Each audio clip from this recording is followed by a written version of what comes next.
अस्सलाम वालेकुम, नमस्कार, सत श्री अकाल एंड गुड इवनिंग। मैं हूँ अर्ज़ू काज़मी और हमारे साथ डॉक्टर प्रोफेसर मुक़्तदिर खान साहब हैं। बहुत शुक्रिया सर कि आज आप आए। Thank you so thank much. You very much आरजू।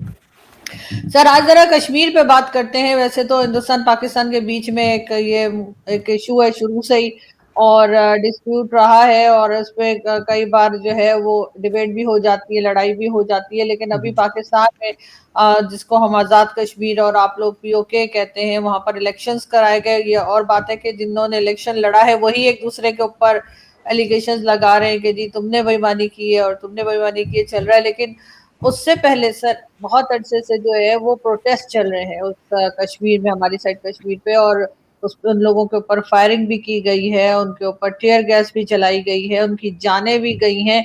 और अब भारत की तरफ से भी ये कहा गया है कि वो इन इलेक्शंस को नहीं मानते। आपको क्या लग रहा है कि जिसको हम कहते हैं जी तो जी हमारी शहरग है और कश्मीर हमारा है और हम उधर का कश्मीर भी ले लेंगे, इस किस्म के जो नारे लगाते हैं, तो हमने कश्मीर का क्या हाल कर दिया? आपको क्या लगता है कि कुछ कुछ मिसमैनेजमेंट हुई है, इनसे कंट्रोल नहीं हो रहा है, कहाँ गलती हुई है? तो आरजू जी, आपके सुनने वालों को, देखने वालों को मेरा सलाम, नमस्ते, सत श्री अकाल, वनक्कम। देखिए, मतलब थोड़े दिन पहले तक, मतलब 1 डेढ़ साल पहले आई एक्चुअली मैं पाकिस्तान के अंदर नहीं देखता ज़्यादा। I have never been there और जानता भी नहीं हूँ लोगों को। तो जैसा कि मैं इंडिया के बाद डब्बे खोल लेता हूँ, जैसा कि अब ये जंतर मंतर का डब्बा में खोल के आई एम लुकिंग इनसाइड, क्या पॉलिटिक्स हो रही है।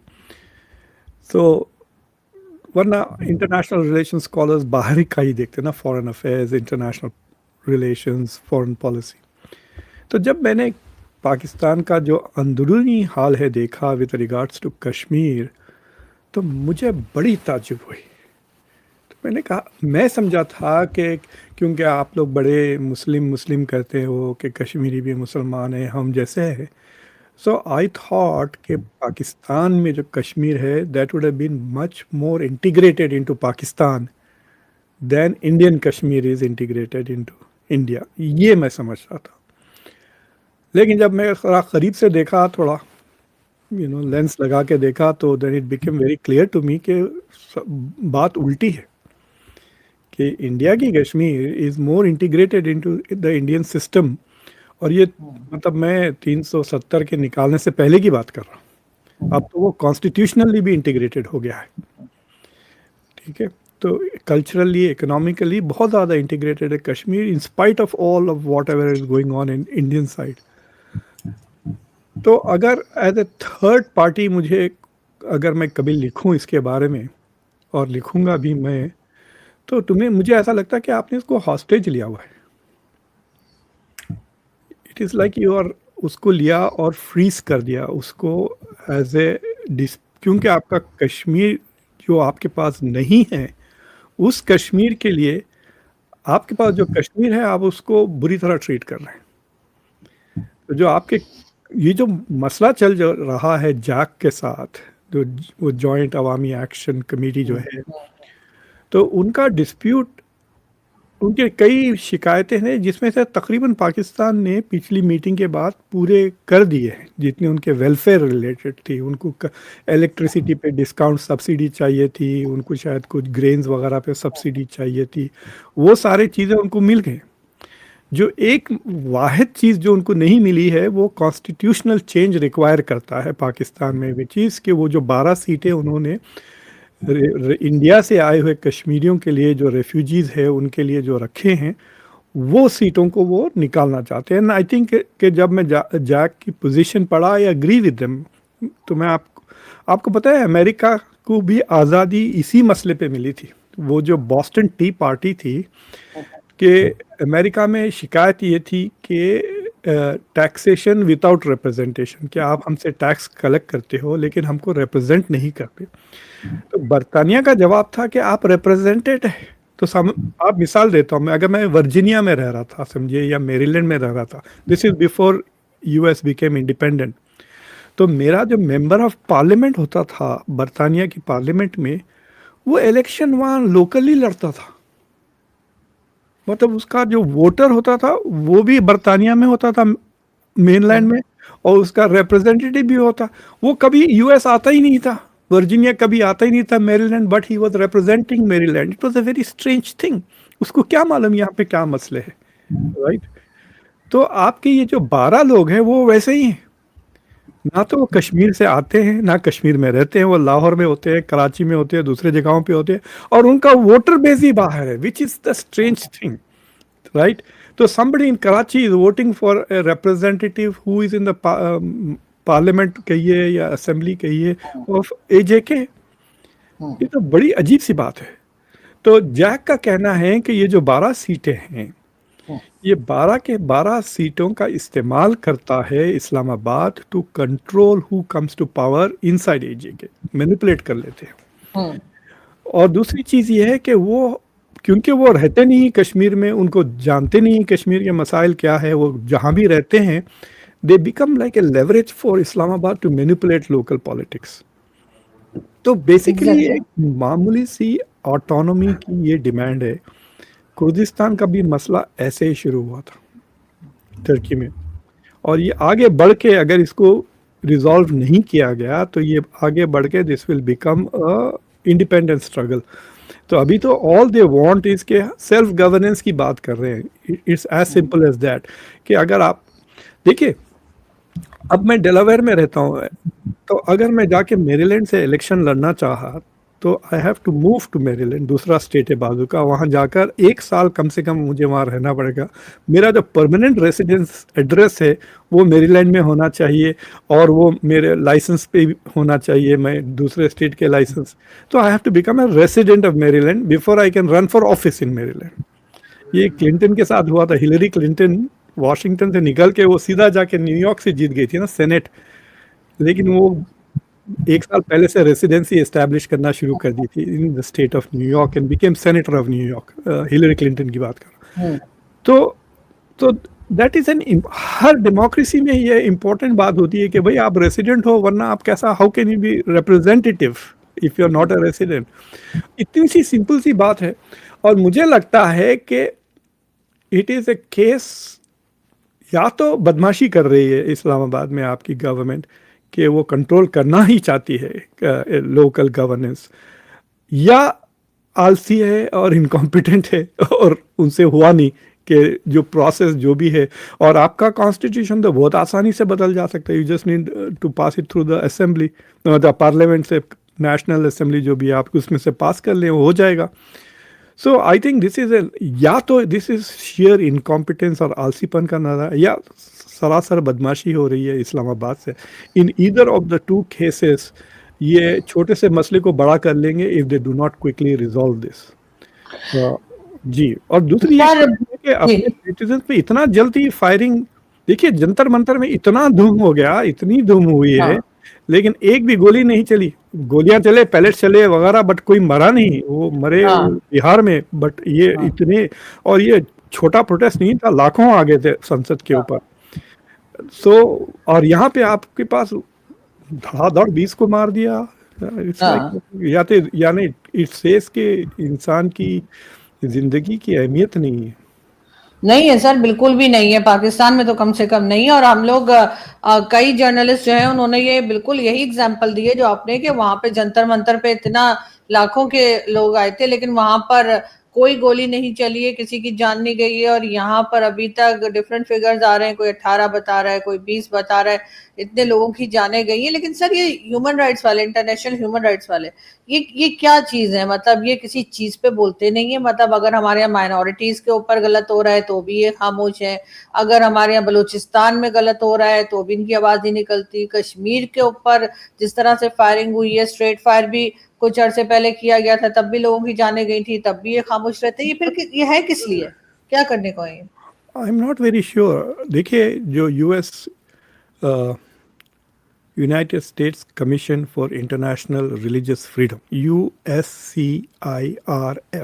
USCIRF को आप गूगल करें तो ये अमेरिका के बाय लॉ हर साल हर कंट्री का ह्यूमन राइट्स और रिलीजियस राइट्स के ऊपर ये नज़र दौड़ाते हैं। फिर वो कहते हैं कि अगर माइनॉरिटीज़ के राइट्स वगैरह अगर दबाए जा रहे हैं तो वो एक रिक्वेस्ट करते हैं कि स्टेट डिपार्टमेंट को कि इनको कंट्री ऑफ स्पेसिफिक कंसर्न या country of particular concern CPC की स्टेटस वो दे देते हैं। तो आपको ताज्जुब होगा कि हर साल वो रेकमेंड करते हैं इंडिया को भी कि minorities are suffering, but state department ने अभी तक इंडिया को सीपीसी का स्टेटस नहीं दिया। लेकिन कई सालों से, मुझे लगता है 10 साल से ज़्यादा भी हो गए, कि पाकिस्तान इस country of particular concern it is listed. Theoretically state department को एड नहीं देना चाहिए पाकिस्तान को because of that particular CPC की रेटिंग। तो मुझे लगता है कि जब पेपर वर्क करते हैं ये लोग, जब आपको पैसे जैसा कि 450 मिलियन दे दिया F-16 के लिए, right, so when they are doing the paper work, उस पेपर वर्क में वो कहीं ना कहीं कोई authority is doing an exemption कि ये सीपीसी है और इस वजह से भी है। तो जितना पुशबैक इंडिया करता है अगेंस्ट ह्यूमन राइट्स रिपोर्ट्स वगैरह ऑर्गेनाइजेशन, अब तो वीज़े भी नहीं मिलते ना एमनेस्टी को वगैरह को, ह्यूमन राइट्स वॉच को इंडिया जाने के लिए। USCIRF को भी इंडिया ने मना कर दिया था आने से। तो पाकिस्तान के पास से कुछ पुशबैक नहीं आता सरकार के पास से, दे डोंट फाइट बैक, मतलब दे सिंपली डोंट केयर कि उनका रेपुटेशन इंटरनेशनली ख़राब हो रहा है। India fights for its reputation, Pakistan doesn't. तो इसलिए हमको नज़र नहीं आता कि रिपोर्ट्स छप भी जाती हैं, कोई देखता भी नहीं है। जैसा अब फॉर एग्जांपल मैं USCIRF के रिपोर्ट्स देखता हूँ, मैंने उनको कभी कभी वो मुझे बुलाते भी हैं state department to give them feedback on that, but I am not able to remember कि पाकिस्तान कब से है। मुझे याद है कि पाकिस्तान और सऊदी अरेबिया दोनों है उस लिस्ट पे, नॉर्थ कोरिया के साथ भी, और बहुत कम मुल्क है, सिर्फ 5-6 मुल्क हैं। ईरान है, नॉर्थ कोरिया है, सऊदी अरेबिया है, पाकिस्तान है as countries of particular concern on USCIRF के लिस्ट पर। सो आई थिंक कि बिकॉज पाकिस्तान डजंट वरी कि ह्यूमन राइट्स ऑर्गेनाइजेशंस क्या लिख रहे हैं, उसका ज़्यादा चर्चा नहीं आता मीडिया में। लेकिन अभी आपको याद है कि EU की जो डेप्यूटी, क्या नाम है उसका, कारचा जो आई थी आपके पास, नंबर 2 जो है vice president, she is also foreign affairs की इंचार्ज हैं वो। तो आपको बहुत सारे ट्रेड डिस्काउंट्स मिलते हैं यूरोप को एक्सपोर्ट्स के लिए because of the certain relationship, लेकिन उसके तहत Pakistan has to abide by certain adherence. तो वो उसकी वार्निंग आपको अभी मिली है ह्यूमन राइट्स की फ्रॉम यूरोपियन यूनियन कि you are not doing certain things. और वो यूरोपियन यूनियन के वजह से मुझे लगता है कि पाकिस्तान का जो लीगल एनवायरनमेंट है इज़ एक्चुअली रीजनेबली गुड। अभी जब डोनाल्ड ट्रंप ने, आपको याद है चंद महीने पहले 12.5% टैरिफ इंडिया पे लगाए थे, 10% पाकिस्तान पे, तो that law was about forced labour. तो 12.5% उन मुल्कों पे लगे थे जिनके पास लॉ ही नहीं है, और 10% उनके पास लगे थे जिनके पास लॉ है बट दे डोंट एनफोर्स। तो मुझे बड़े ताज्जुब हुआ कि Pakistan has a law against forced labour और इंडिया के पास नहीं था, इंडिया ने अब कर दिया है। So India has now gone from 12.5 to 10%। तो मैं जब थोड़ा सा क्यूरियस हो गया था कि how come Pakistan actually has a law, मतलब इट इज़ मोर डेवलप्ड उस मामले में, तो देन आई रियलाइज कि वो यूरोपियन EU के प्रेशर के under they are trying to do. But having law is one thing, उसको एडहियर करना और उसको इम्प्लीमेंट करना वो दूसरी बात है, वो दूर की बात है। वो तो उसके लिए आपको you need a very strong civil society हो, एक NGO का बड़ा तबका हो जो ट्रैक करे इन चीज़ों को और सरकार को बताते रहे कि भाई लॉ बनाने से नहीं चलेगा, you have to make sure कि the law is implemented and enforced. तो मुझे लगता है कि there must be lots of reports coming out. मुझे एक शख्स, मैं उसका आपको नाम बताता हूँ, आई जस्ट डिस्कवर्ड हिम। मैंने क़मर साहब को उसका वीडियो भेजा और पूछा कि क्या आप इसको जानते हैं, तो वो नहीं, उसका वो सिर्फ आज़ाद कश्मीर पर यूट्यूब वीडियोस बनाता है। So he is giving a day to day constant update on that. तो वो कह रहा था कि there is a lot of support among Kashmiris in UK। तो वो चाह रहे हैं कि कुछ 250 कार का वो कारवान लेकर लंदन से निकलकर फिर पूरे यूरोप में होते हुए जिनीवा जाए, और ह्यूमन राइट्स का जो यूएन का जो हेडक्वार्टर है वो जिनीवा में। हाँ, तो जिनीवा जाकर वहाँ पे वो प्रोटेस्ट करें on human rights. I hope they do it, मतलब they are talking about it. So but I find it very strange, मतलब ये तो कि इट्स लाइक सेइंग कि मैं मस्जिद में जाके खुतबे दे रहा हूँ सफाई के, और आप मेरे घर आए और घर इतना गंदा कि हद ही नहीं है, कि आप दिल ही नहीं चाह रहा कि घर में आए। It's to me it looks like that. अगर आप जाके पीस कीपिंग कर रहे हैं, हाँ, तो मैंने एक दो नारे भी देखे कि भाई अगर आप ईरान और अमेरिका के बीच में आप नेगोशिएशंस करवा सकते हो तो एजेके में क्यों नहीं करवा सकते। और फिर वो जो आपके दोनों पॉलिटिकल पार्टीज हैं उनका भी मतलब किरदार doesn't seem to be deserving of any respect. मतलब वहाँ पे मैनिपुलेशन कर रहे हैं जीतने के लिए, और जितना उतना बुरा लगता है। देखिए, इवन सर बिलावल भुट्टो ने तो ये भी कहा था कि अगर आप स्ट्रेट ऑफ हॉर्मुज खुलवा सकते हैं तो जरा कश्मीर भी खुलवा दें। बहुत अरसे से कश्मीर बंद पड़ा है, लेकिन सर वही बात रिस्पॉन्सिबल ना, उनकी भी 4 सीटें कुछ जीती उन्होंने वहां सर। देखिए 53 सीटें हैं एजेके में, 53 सीट्स हैं जिसमें से सिर्फ 33 सीट्स और ओपन कंपटीशन, और जो बाकी के 20 सीटें हैं उसमें 8 आर रिजर्व्ड।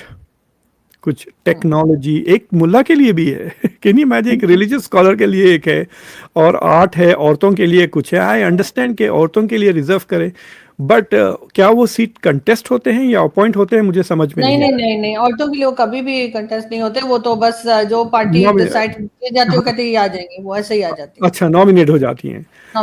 तो सोचिए आप कि तकरीबन 40% सीटें तो खाली नॉन इलेक्टेड, राइट, जो 12 बाहर से आ रहे हैं। तो उनका कहना सही है कि हमारी गवर्नमेंट हम चला ही नहीं सकते अगर इतना एक्सटर्नल इन्फ्लुएंस हो। And I can tell you this much Arzoo, कि जो अच्छी पॉलिसीज होते हैं, मैं एक छोटी सी मिसाल देता हूँ आपको। मैं टेनिस बहुत खेलता हूँ, अभी थोड़ा बुढ़ा हो गया हूँ और गर्मी बहुत हो गई तो समर में नहीं, लेकिन समर में मैं काफ़ी कंपेटिटिव टेनिस खेलता था। आज से 10-12 साल पहले I was in the top 10 in Delaware. तो एक यहाँ पर एक विल्मिंगटन शहर में कुछ 20 कोर्ट्स हैं टेनिस के, बहुत शानदार, तो ज़्यादातर टूर्नामेंट्स वहाँ होते हैं। तो मैं वहाँ पे जाता, जब पहली बार गया तो देखा कि महल्ला थोड़ा शेडी लग रहा है, लेकिन गाड़ियाँ बड़े शानदार लगे हुए हैं। तो मतलब BMW, मर्सिडीज, फलान महंगी गाड़ियाँ। तो मैंने अपनी गाड़ी सेफली पार्क कर दी, लेकिन आई वॉज वरीड। तो बाद में मैंने ये बात कहा तो पता चला कि ये जो टेनिस कोर्ट्स हैं वो कोर्ट्स इंटायरली ब्लैक नेबरहुड में डाल दिए, और वो भी गरीब ब्लैक नेबरहुड में। देखिए टेनिस बहुत महंगा गेम है, $300 में एक रैकेट आती है, और कम से कम आपके पास मिनिमम 2 होनी चाहिए, कपड़े ये वो। अगर आप टेनिस प्लेयर है, बॉल मारने से पहले आपसे $2000 खर्च हो जाते हैं before you hit the ball. लेकिन बास्केटबॉल $25-30 में एक खरीद लें, बस उसके बाद 25 लोग खेल सकते हैं, right. So the government made a decision कि ब्लैक नेबरहुड में 12 कोर्ट्स बनाए जो खाली गोरे आके खेलते हैं या एशियंस आके खेलते हैं, और वहाँ के लोकल बच्चे खाली देखते रहते हैं because they can't afford to play, गरीब है। So what is happening is कि अगर वहाँ का लोकल बंदे के पास होता ना वो डिसीजन, तो वो कहता कि नहीं टेनिस कोर्ट्स नहीं, बास्केटबॉल कोर्ट्स बनाओ, कई चीज़ें हो जाएंगी, क्राइम भी कम हो जाएगा कि बच्चे, और लाइटें अगर लगा दिए आप तो रात को लोग आवारा गर्दी करने के बजाय बास्केटबॉल खेलते रहेंगे। तो it's a simple thing, when the locals are involve in decision making, policies बेहतर बनती है। आप कराची में बैठ के डिसाइड नहीं से करते मुजफ्फराबाद में क्या चाहिए, क्या पता इनको तो उधर का पता ही नहीं कि क्या हो रहा है। भी नहीं है मतलब वो आते भी नहीं सुना। मैंने वो भी चेक करने की कोशिश की कि क्या ये रेगुलरली आके देखते हैं, नहीं। So I think it is very important कि दे मेक दिस चेंजेस, वरना आपका गवर्नेंस ठीक ठाक नहीं होगा। और फिर ये एक्यूज करना कि इंडिया इज इन्वॉल्व, इंडिया ये है, इंडिया उचका रहा है, भाई चिंगारी तो है ऑलरेडी ना, तो अगर थोड़ा फूंक दे इंडिया तो आप, you can't blame India for the चिंगारी तो आप ही लगा रहे हो। लेकिन सर अब आपको क्या लग रहा है कि पाकिस्तान की जो ये पॉलिसीज, जिसको मैं तो खैर गलत पॉलिसीज ही मानती हूँ, कि जिसकी वजह से कश्मीर में इतना हंगामा, इतना प्रोटेस्ट और फिर उसके बाद लोगों के ऊपर कभी शेलिंग और कभी फायरिंग करना, क्या ये अपनी ग्रिप जो है वो वीक करते चले जा रहे हैं? इनकी जो कश्मीर के ऊपर एक होल्ड है, क्या वो कमजोर हो रहा है? उस पर मुझे वही आपका मैप याद आ रहा है जो आपने बनाया था, कि क्या लग रहा है आपको कि ये अपना अपना जो एक कंट्रोल है वो खो चुके हैं या खोते जा रहे हैं? अगर मैं पाकिस्तानी होता तो आपके सवाल से बहुत नाराज हो जाता। ग्रिप क्या मतलब? पकड़ के रखे हुए हैं आप? मतलब हैव यू कैप्चर्ड इट? ये सवाल इस तरह रिएक्ट करता ना मैं, कि if it is part of वो पाकिस्तान तो सर, उससे मुझे आपकी बात से, सर सॉरी मैं आपकी बात काट रही हूँ, एक बात याद आई मुझे। कमर चीमा साहब के शो में मुझे उन्होंने बुलाया और मुझे कहने लगे कि देखे नहीं मकबूजा कश्मीर में ही हो रहा है। तो मैंने उनसे कहा कौन सा मकबूजा ना, तो वो भड़क गए मेरे ऊपर। मैंने कहा सर उसके लिए ये मकबूजा है, हमारे लिए वो मकबूजा है, तो मुझे पता ही किधर की पूछ रहे हैं। तो आप नहीं, मैंने ठीक बिल्कुल है। मैं वही बात कह रहा हूँ कि the assumption is suppose to be कि they are happily integrated into the country, जो आप खुद ही नहीं कर रहे हैं। आप डिस्प्यूटेड टेरिटरी के ऐसा ट्रीट करना चाह रहे हैं उसको, ताकि मैं मुझे बिल्कुल दिख रहा वो one in hand versus two in A Bush वाली बात है ना, कि जो जो आपके पास है उसकी आप कदर नहीं कर रहे, जो नहीं है उसके लिए आप तड़प रहे हो, you going to lose both. But मेरे किसी कमेंटेटर ने आज सुबह में लिखा, sir we need to redefine PoK as Pak oppressed Kashmir, not Pak occupied Kashmir. But मुझे जो मैं आपसे जो बात कर रहा था कि आई वांटेड टू से कि भाई this is across the board, कि आपकी का गवर्नमेंट का मेरी नज़र में सिर्फ एक मकसद है, which is to provide welfare for the public. आप उसको अरबी में हयात तय्यबा कहते हैं, तो provide people to have a good opportunity, उनको आज़ादी दें कि वो अपनी और जो इंग्लिश जो वेस्टर्न फ़िलासफ़ी है उसमें दो किस्म के फ्रीडम्स होते हैं, एक नेगेटिव फ्रीडम कहते हैं और एक पॉजिटिव फ्रीडम कहते हैं। इसाया बर्लिन बोल के बरतानिया के प्राइम मिनिस्टर हुआ करते थे, I think he was the first Jewish prime minister of great Britain, उन्होंने लिखा था ये। तो नेगेटिव फ्रीडम वो होता है कि सरकार, आप जैसा कि अगर आप यूट्यूबर बनना चाहती हैं and you want to have your own channel, your own media, सरकार आपके रास्ते में कोई रुकावटें ना खड़ा करे, दैट इज नेगेटिव फ्रीडम, कि कोई रुकावट नहीं है। लेकिन आपके पास पैसे नहीं है, लैपटॉप कहाँ से लेकर आएंगे, आप ये नहीं लेकर आएंगे। तो पॉजिटिव फ्रीडम वो होता कि सरकार आपको एक ग्रांट भी दे दे कि ठीक है आप, या आपको यूनिवर्सिटी बना दे जहाँ आप जाके मैथ्स डिस्कस सकते हैं, maths communication, and then you learn the art. तो जैसा कि अगर आप डॉक्टर बनना चाह रहे हैं तो गवर्नमेंट कहती है हाँ बन जाओ डॉक्टर, हम रोकेंगे नहीं, दैट इज नेगेटिव फ्रीडम। लेकिन बनेंगे कैसे? आप मेडिकल हॉस्पिटल, मेडिकल यूनिवर्सिटी चाहिए, जब वो यूनिवर्सिटी बनाएंगी that is the positive freedom. तो minimum government should provide negative freedom, कि आवाम के रास्ते में ना आए, and the best governments are those who provide positive freedom. और मुझे नहीं लगता कि पाकिस्तान की सरकार इज प्रोवाइडिंग नेगेटिव फ्रीडम्स और positive freedoms to a large segment, इसलिए वो डिसकंटेंट है। और दूसरा चीज़ ये है कि थोड़े आप लोगों ने आइडियोलॉजिकल जो पंगे किए हुए हैं पिछले 30-40 साल से, वो they are coming back to bite with you, कि जैसा कि केपीके के लोग, they just don't want to live happy lives, उनको आइडियोलॉजिकल एजेंडा भी है, उनको निज़ाम मोहम्मदी लगाना है, उनको औरतों पे जुल्म करना है, इस तरह की चीज़ें भी है। Now that is also a problem, right? तो वो एक अलग प्रॉब्लम है। तो डबल प्रॉब्लम है आपके पास। एक तो सरकार also does not give people the freedoms that they need to grow. Society में अगर वाइटैलिटी नहीं आई तो दूसरी ग्रोथ्स भी नहीं होते, इकोनॉमिक दूसरे। आप जैसा कि अगर आप हांगकांग शहर में जाके देखिए, ईस्ट में सिंगापुर में, there is a lot of vitality, हालांकि उनके पास भी पॉलिटिकल फ्रीडम्स नहीं है। ठीक है, आप अमेरिका की तरह ना बने, बट एटलीस्ट सिंगापुर की तरह बने, या हांगकांग की तरह बने, जहाँ पे इकोनॉमिक फ्रीडम्स है आपके पास, दूसरे फ्रीडम्स हैं, पर्सनल फ्रीडम्स हैं। So I think there has to be क्या कहना चाहिए कि एक नया सोशल कॉन्ट्रैक्ट चाहिए पाकिस्तान को, कि what kind of country they want to be. You know, और उसके लिए they need to be on the same page. कल मेरी जो क़मर चीमा से बातचीत हो रही थी, वो जनरल्स की बहुत तारीफ़ कर रहे थे, ख़ास तौर से पाकिस्तान की। तो मैंने कहा कि क़मर साहब, आप ये शो हम करने के बाद आप ये शो देखें और अपनी बातें आप सुने। You are talking about the achievements of Pakistani generals achieving what दूसरे मुल्कों में मिनिस्ट्री ऑफ एक्सटर्नल अफेयर्स करती है। आपकी जो मिलिट्री है, Asim Munir is not your foreign minister. Exactly. हाँ, तो why are you praising him for his diplomacy? ये मेरा सवाल था कि आप इतनी तारीफें कर रहे हैं, ये डिप्लोमेट थोड़ी हैं आपके। ये हमारे जनरल का नाम भी नहीं जानते लोग। केन है, जनरल केन को कितने लोगों ने जाना है।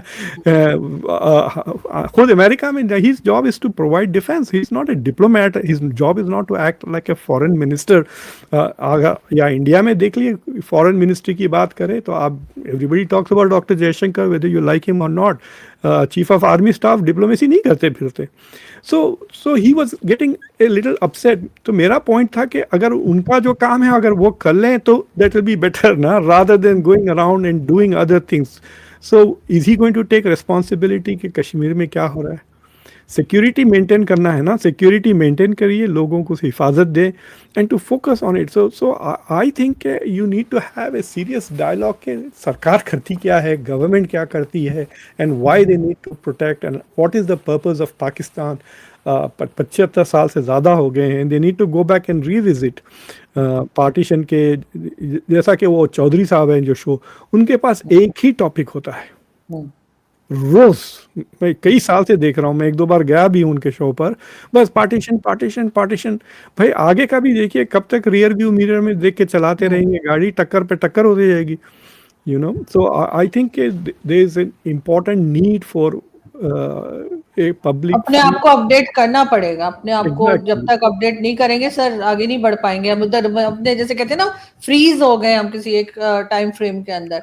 लेकिन सर उसमें क्या होता है कि वो जो फ्रोजन मोमेंट है ना, उसमें बाज लोग फायदे उठाते हैं, बाज लोग को नुकसान होता है। So those who are benefiting from it, they are not allowing change. जो आपकी रूलिंग एलिट है अभी, उनको पता है कि any change in in in the direction of the country will make them lose control on wealth and power. तो लेकिन सर लास्ट में मैं जरूर पूछना चाहूंगी, अभी हमारे डिफेंस मिनिस्टर साहब का ये कहना था कि जो लोग प्रोटेस्ट कर रहे हैं कश्मीर, आजाद कश्मीर या पीओके में, उनको वो उसी तरह दुश्मन मानते हैं जैसे वो भारत को दुश्मन मानते हैं। ऐसे करके सर दूर नहीं कर रहे क्या वो कश्मीर के लोगों को? वो फिर क्यों रहना चाहेंगे पाकिस्तान के साथ? That is a stupid thing. In fact JAAC जो है, जॉइंट अवामिया, उसको टेररिस्ट करार दिया। क्या पागल है? यू नो, अगर आप सारे ऑपोजिशन को टेररिस्ट करते रहोगे तो सारा मुल्क टेररिस्ट का ही बन जाएगा, कोई नॉन टेररिस्ट होगा ही नहीं। तो दिस इज सो स्ट्रेंज। वो टेररिज्म क्या कर रहे हैं? There is no terrorism. इतने सारे उनके प्रोटेस्ट आर मोस्टली पीसफुल। हो सकता है कि चंद लोगों ने कह रहे हैं कि देखिए, पिछले 1 साल से 40 लोग मारे गए वहाँ पर उस पूरे प्रोटेस्ट में, और कह रहे हैं कि 6 सोल्जर्स या सरकार के, मतलब पुलिस, आर्मी वगैरह सब मिला के, रेंजर्स, 6 लोग मारे गए हैं। सो यस, आज 6 और 40 है। अगर आप इसी तरह करते रहें तो 10 गुना बढ़ जाएगा with in the next 2-3 years, और उससे फ़ायदा किसी का नहीं होगा, ना सरकार का होगा, ना सेंट्रल गवर्नमेंट का होगा। और दूसरी चीज़ ये है कि जो इंडिया के कश्मीर के लोग हैं, वो तो देखकर तो वो तो बोलेंगे खुदा का शुक्र है कि हम बच गए। हाँ, वो तो नहीं आना चाहेंगे, वो कहेंगे कि बचत हो गई। बिल्कुल। वो 2 ऑप्शंस में इंटरेस्ट, मतलब जो पॉलिटिसाइज्ड हैं कश्मीर में, वो तो सिर्फ इंडिपेंडेंस की बात कर रहे हैं, और जो नहीं है पॉलिटिसाइज वो तो शुक्र अदा कर रहे हैं। हैदराबाद में एक चीज़ होती है, कौन नुमाइश, बहुत पुराना एक बहुत सिलसिला है, 1950 से शायद चले आ रहा है। इट्स अ बिग थिंग अगर आप हैदराबाद में हो तो। वो नुमाइश कुछ 40 दिन चलती है, जनवरी 1 से लेकर फरवरी की 10 तक। तो छोटे ट्रेडर्स वगैरह आते हैं। तो इस बार जनवरी में तकरीबन आप कह सकते हैं कि कुछ 28, 25, 30 साल के बाद मैं और मेरी बेगम वी वर इन हैदराबाद। तो बेगम ने कहा यार पुरानी यादें याद दिलाओ, क्योंकि मैं उनको लेके जाता था नुमाइश शादी से पहले, तो कहे चलो हम नुमाइश जाते हैं हैदराबाद। तो हम वो नुमाइश गए, it was like going into the past for us. 1990s में हम चले गए थे, it looked also like 1990s, but वहाँ पे इतने सारे कश्मीरीज थे, मैंने वहाँ पे कश्मीरी शॉलें उनके साथ खरीदी, जितना मैं पैसे खर्च कर सकता था वो पूरे सारे खाली कश्मीरी शॉल्स पे जाके बेचारों के लिए मैंने, और काफ़ी उनसे गपशप लगाई। बेगम दूसरी चीज़ देखती मैं उनके साथ, and let me tell you 90% जितने लोगों से मैंने बात की वो ए पॉलिटिकल थे, वो they are struggling to make ends meet. They are saying कि भाई हमको अगर बंद कर दिए, यहाँ आने नहीं दिए, तो फिर हम बेचेंगे क्या? जो हम एक महीने में यहाँ बेचते हैं उसके पैसों पे हम साल भर रहते हैं या दूसरी नुमाइशें जाते हैं and all. So 90% of Kashmiris are trying to make ends meet. जिस इज मतलब ये जो पॉलिटिक्स वगैरह है ना, पेट भरे हैं आप जैसे मेरे जैसे लोगों के लिए जिनको जिनको पेट के लिए चीमा साहब को कहिए वो पेट भरे हैं, उनको उनकी बातों से तो बिल्कुल ऐसा ही लगता है, कोई दुनिया की परवाह नहीं है। हाँ, तो जो आम लोग हैं, it is a sad part के एक वेबसाइट है हाउ रिच यू आर बोल के वेबसाइट, आप उस पर जाके देखें। अगर आप 25-30 हज़ार डॉलर एनुअल इनकम दे दें तो शायद आप टॉप 1% या 2% में आ जाती हैं दुनिया में। तो आपको अंदाजा होगा कि दुनिया में 90% of the people are very poor in the whole world planet पर।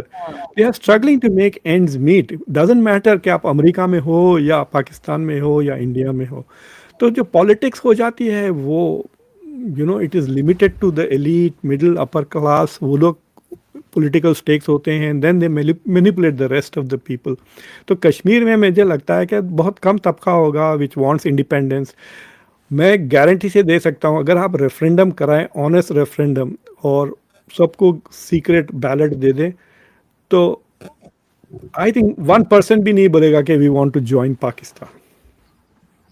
बिल्कुल, हमने हाल जो ये कर दिया सर, कौन आना पसंद करेगा? जो यहाँ पे हैं, चाहे वो कश्मीर में हो या कश्मीर के बाहर हो, वो भी यहाँ से जाने की ही कोशिश कर रहे हैं, यहाँ रहने की कोशिश कोई भी नहीं कर रहा। और जब मैं ये बात कहती हूँ तो लोगों को बहुत बुरा लग जाता है। कोई बच्चे अगर देख रहे हैं इंग्लैंड में बैठ के, बर्मिंघम वगैरह, जरा इंटरनेट पे पोल कर लें, this is not very difficult to do. बैठे बैठे इंटरनेट पे करा दें vote and get a public opinion के अगर if you have a plebiscite, जो यूएन ने कहा था कि प्लेबिसाइड हो, तो उस प्लेबिसाइड के मुताबिक पाकिस्तान में जो कश्मीरीज हैं उनका क्या राय है, और जो हिंदुस्तान में जो कश्मीरीज हैं उनका क्या व्यू है on all three options. I think they may choose independence, but they will certainly not choose Pakistan. अब सवाल ये उठता है कि पाकिस्तान में जो कश्मीरी है, will they choose Pakistan? And I think अगर इसी तरह ट्रीट करें तो वो भी जीरो हो जाएगा। हाँ, वो जीरो हो ही गया होगा, मुझे लगता है। हम मान नहीं रहे, सिर्फ हम थोड़ा टाइम लगाते हैं मानने में। Thank you so much sir कि आपने आज ज्वाइन किया, एंड आई होप कि हम जल्दी फिर मिलेंगे। Thank you.